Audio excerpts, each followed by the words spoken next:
Okay, so I totally forgot to wear mascara. It is 6:40 a.m. and Leah Flott has abducted Faiza Ashraf.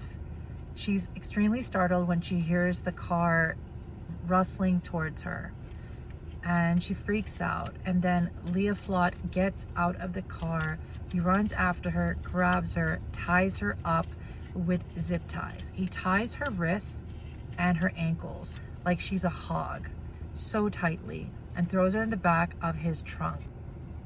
So Nia Flott, after placing her into the trunk, he says to her before closing the trunk that, "I don't want to hurt you. I have kidnapped you, and that is that." But he has tied her up with zip ties. She has zip ties on her ankles and her wrists. She's able to reach her phone and call the Norwegian authorities.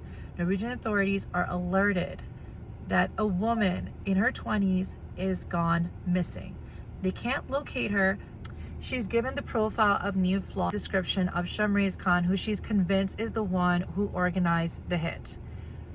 On February 3rd, when the authorities could no longer contact Faiza Ashraf, they decided to blockade all of Soli. Soli is where Faiza Ashraf's car was entering towards, which was 25 minutes outside of Oslo, Norway. And police ushered a alert for a yellow notice to let the kidnapper know that, hey, if you're trying to take her outside of Norway, we're going to find you. Unfortunately, that was not the case. When Nia Flott opened the trunk, sadly, Faiza Ashraf had already passed away. She died of suffocation.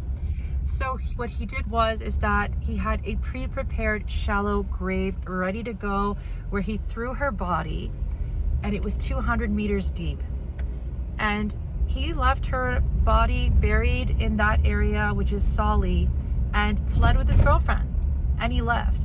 Now this story went viral because the police now knew that 20-year-old Faiza Ashraf is missing. So now Nia Flott is wanted. They want him to come back. They're able to trace him.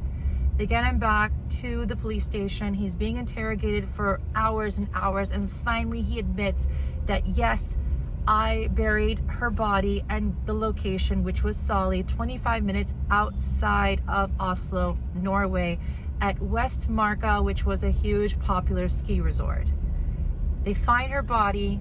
The two men are not charged with premeditated murder. Okay, now the attorney Bush, who was working for Faiza and representing her and her family, said, this is unacceptable. They need to get the charge of premeditated murder because they knew what they were doing. They had already discussed kidnapping her at the gas station. They had had this conversation. There was already a pre-shallow grave ready to go. This is premeditated murder. So they did not accept the 7 to 18 years deal that the two men were sentenced to. And then they revisited the case again. And amazingly, Faiza did get justice. The two men were given an increased sentence. Nia Flott got 18 years, Shamrez Khan got 19 years. And I want you to remember what Shamrez Khan said. He said, I never wanted to murder her. I only wanted to torture her and kidnap her. I only wanted to torture her and kidnap her. That's it. I don't want to murder her. He actually said that.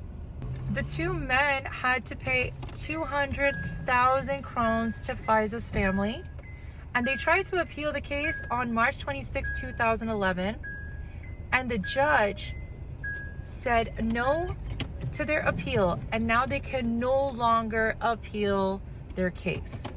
Now they have to serve their sentence, and the case cannot be reopened.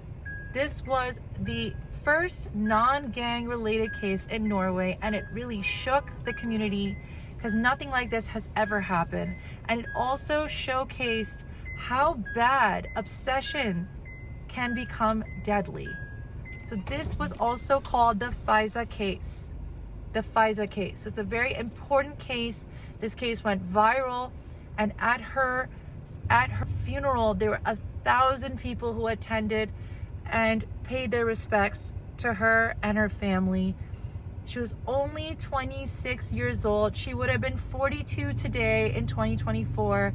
And sadly, her life was taken away over a spoiled, horrible man.